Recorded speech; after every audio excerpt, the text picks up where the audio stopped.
Bonjour. Bien sûr que nous sommes présents aujourd'hui. Bien sûr que nous sommes solidaires avec nos amis de la tête dans le gaz contre cette folie industrielle. Le lien est direct. L'extension des sablières entraîne l'extension du maraîchage industriel pour nourrir le méthaniseur. Les industries souhaitent-elles s'acharner sur notre territoire? On pourrait le croire. Ici, à Corcouët, un méthaniseur XXL. À Saint-Colomban, l'extension XXL des 2 carrières de sable Lafarge et GSM. Et partout sur notre territoire, l'extension XXL du maraîchage industriel. Il ne manquerait plus qu'une plateforme Amazon XXL. On n'en est pas passé loin. Ces projets XXL ne serviraient que les industries les plus riches. Quel avenir pour nos enfants? Des campagnes hyperbétonnées, des nappes phréatiques asséchées, des hectares de serre et de plastique pour nourrir non pas la population mais des méthaniseurs, des vaches enfermées dont on n'utiliserait plus le lait mais leur déjection? À croire que dans le milieu rural dans lequel nous vivons, l'industrie est plus importante que l'agriculture locale, la paysannerie, notre santé, la santé de nos enfants, la ressource en eau, nos paysages, la biodiversité. Bravo. Ouais.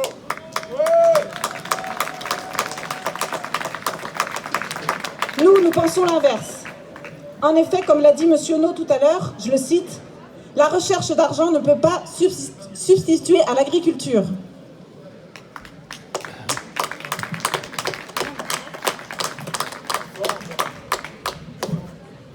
Mardi, nous manifestions devant les locaux du pôle d'équilibre territorial du Pays de Ré, manifestation organisée par la Confédération paysanne. Car mardi, les élus votaient pour ou contre la dérogation aux espaces agricoles pérennes pour permettre ou non l'extension des sablières. Avant ça, nous avons interpellé les élus à plusieurs reprises ces derniers mois en leur expliquant les enjeux de telles extensions.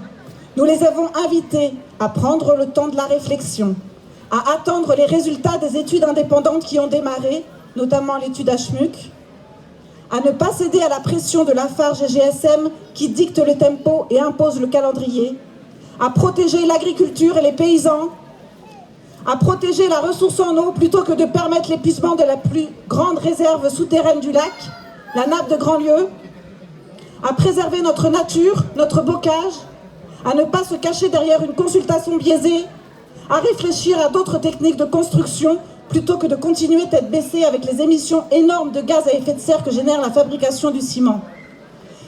Ce n'était certainement pas en autorisant ces nouvelles extensions qu'on incitera les hyper-industries à mettre leurs moyens financiers dans la recherche d'alternatives pourtant indispensables.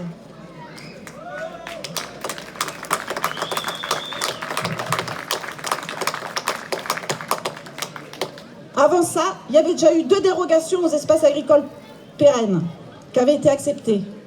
Mais là, on ne parle pas d'un seul hectare, mais de 70 hectares additionnés aux 120 existants. Et en plus, le foncier agricole va tellement être morcelé qu'à terme, c'est au moins 400 hectares qui seront accaparés.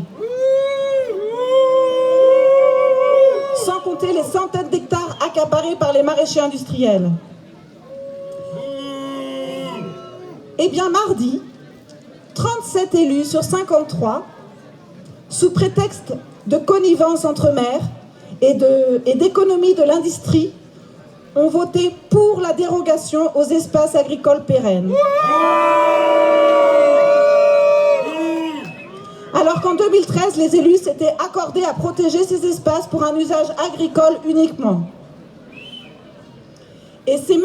Bertin, maire de Saint-Colomban, qui a fait cette demande. Oui, oui, c'est le maire qui se bat pour la destruction de sa commune.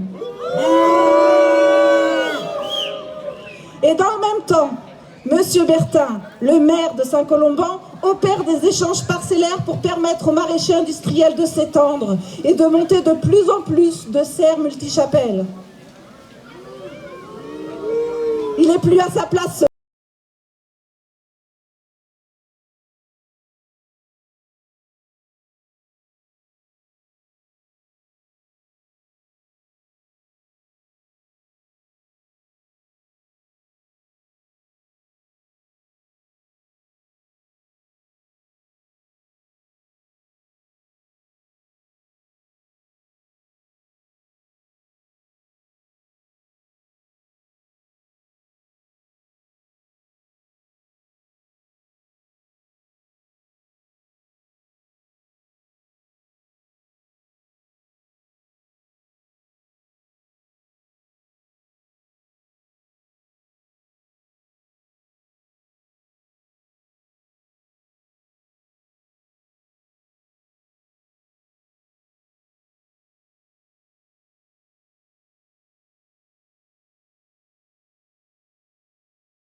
maire. Hein.